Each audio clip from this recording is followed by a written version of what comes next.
अस्सलाम वालेकुम guys. Today our topic of discussion is balance sheet. तो हम सबसे पहले हम पढ़ेंगे कि बैलेंस शीट होती क्या है।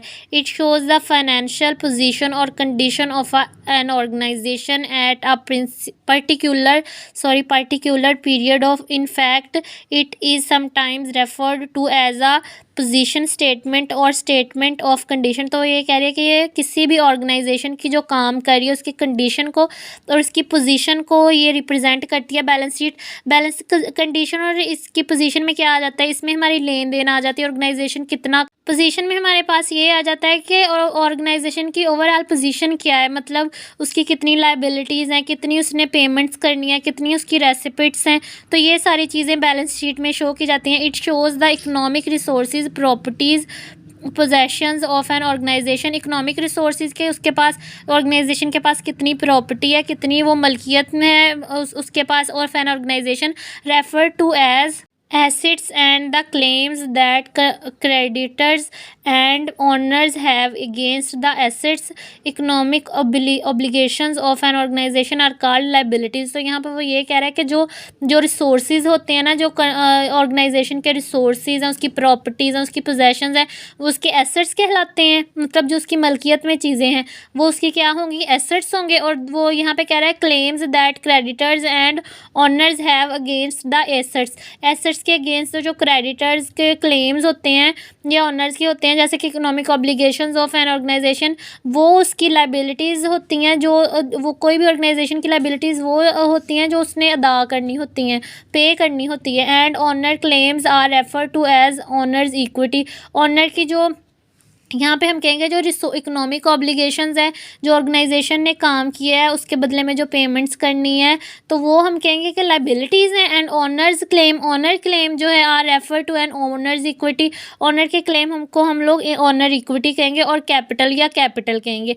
अ common arrangement of the balance sheet is to list assets on the left side and the liabilities and the owners equity on the right side. तो यहाँ पे वो ये कह रहा है कि जो अरेंजमेंट होता है ना बैलेंस शीट का, उसकी लेफ्ट साइड पे जो होती हैं वो लायबिलिटीज़ होती हैं और राइट साइड पे उसके एसेट्स होते हैं।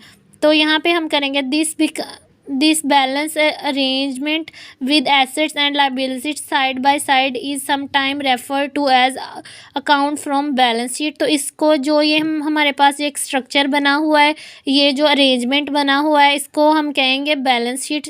एज कंपनी के एसेट्स का और लायबिलिटीज़ का, ऑर्गेनाइजेशन के एसेट्स और लायबिलिटीज़ का। वो एसेट्स और लायबिलिटीज़ मैंने आपको बता दी कि क्या होती हैं। The format of the balance sheet is report from is given below. तो यहाँ पे वो हमें प्रोवाइड कर रहा है कि ये फॉर्मेट है। यहाँ पे हमारे पास करंट लायबिलिटीज़ हैं, fixed long term. Current liabilities वो होती हैं जो शॉर्ट टाइम के लिए होती हैं, मतलब थोड़े अरसे के लिए। तो जो हमारे पास fixed liabilities long term liabilities होती हैं वो ज़्यादा अरसे के लिए। मिसाल के तौर पर अगर ऑर्गेनाइजेशन ने किसी से कर्ज़ा लिया है तो उसने अगर उसका एग्रीमेंट ज़्यादा देर का है, तो मतलब साल का या 2 साल बाद उसने वो कर्ज़ अदा करना है, तो ये हम कहेंगे कि उसकी फिक्स्ड लॉन्ग टर्म लायबिलिटीज़ है। लेकिन जो करंट लायबिलिटीज़ वो ये होंगी जो उसके रोज़मर्रा के, अगर उसने ऑर्गेनाइजेशन ने थोड़ा बहुत सामान लिया, जैसे हम कह देंगे रॉ मटेरियल लिया, उसने उसके जो है वो पेमेंट करनी है विद इन वीक्स या विद इन मंथ, तो वो हम इसको कह देंगे कि ये करंट लायबिलिटी है। तो यहाँ पे हमारे पास जो एसेट्स हैं, यहाँ पे सेम करंट एसेट्स जो हमारे पास पेमेंट्स आ रही हैं, हम लोगों ने जो ऑर्गेनाइजेशन है उसने क्या किया, उसने जो है वो काम रॉ मटेरियल से ना चीज़ें बनाई, अशियाँ बनाई और वो सेल कर दी। अब उसके पास वो जो मनी आई है, वैसे उसके पास प्रॉपर्टी में जो एसेट्स जो करंट जो थोड़े अरसे के लिए पड़े होते हैं उसको हम कह देते हैं करंट एसेट्स। फिक्स्ड एसेट्स वो होते हैं जैसे कि हमारे पास मशीनरी आ जाती है किसी भी कंपनी में, या ऐसी जो एसेट्स होते हैं जो कि काफ़ी देर के लिए इस्तेमाल किए जा सकते हैं, उसको हम लोग फिक्स्ड एसेट्स कहते हैं। आगे जो हमारे पास कैपिटल है, ऑनर्स इक्विटी कैपिटल होगा, वो भी लायबिलिटीज़ में आएगा, क्योंकि जो ऑनर काम कर रहा है ऑब्वियस सी बात है उसने से प्रॉफिट भी हासिल करना है। कोई भी इंसान काम शुरू क्यों करता है, प्रॉफिट हासिल करने के लिए। तो हम इसको कहेंगे कि वो जो कैपिटल है उसमें वो इन्वेस्ट कर रहा है। ऑनर जो होगा कंपनी का या ऑर्गेनाइजेशन का, उसमें इन्वेस्ट भी तो करेगा, अब उसे अपने कैपिटल के अगेंस्ट जो है वो इंटरेस्ट भी चाहिए, तो ये हम उसको कहेंगे ऑनर्स इक्विटी। तो यहाँ तक आप लोगों को समझ आ गई होगी कि हमारे पास करंट लायबिलिटीज़ क्या होती हैं, जो कि रोज़मर्रा में जो कोई भी ऑर्गेनाइजेशन है उसने अदा करनी होती है payments.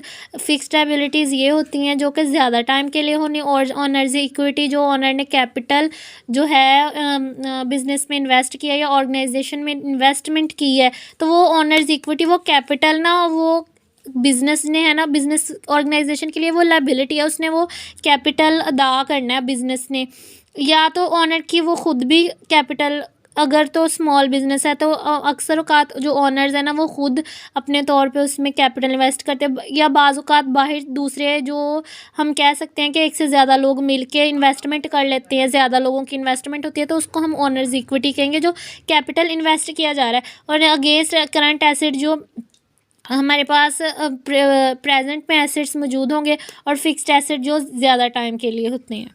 The balance sheet that divides the account into subgroups current and non-current. When assets are divided into current and non-current groups, it is a common practice to classify liabilities in a similar way, current and non-current liabilities. तो ये हम कह सकते हैं कि जैसे कि current हमारे पास जो बात मैंने आपको पीछे बता दी कि हमारे पास करंट एसेट्स भी होते हैं, लॉन्ग टर्म एसेट्स भी होते हैं, फिक्स्ड एसेट्स भी लॉन्ग टर्म एसेट्स को ही कहते हैं। तो ये इसी तरह लायबिलिटीज़ में भी करंट लायबिलिटीज़ भी होती हैं, नॉन करंट जिसको हम फिक्स्ड या लॉन्ग टर्म लायबिलिटीज़ कह देंगे, यही आती हैं। तो यहाँ तक हमारा टॉपिक कवर होता है। अगर आप लोगों को समझना है तो आप लोग मुझसे पूछ सकते हैं, और अगर आप लोगों को वीडियो अच्छी लगी हो तो चैनल को सब्सक्राइब ज़रूर करें।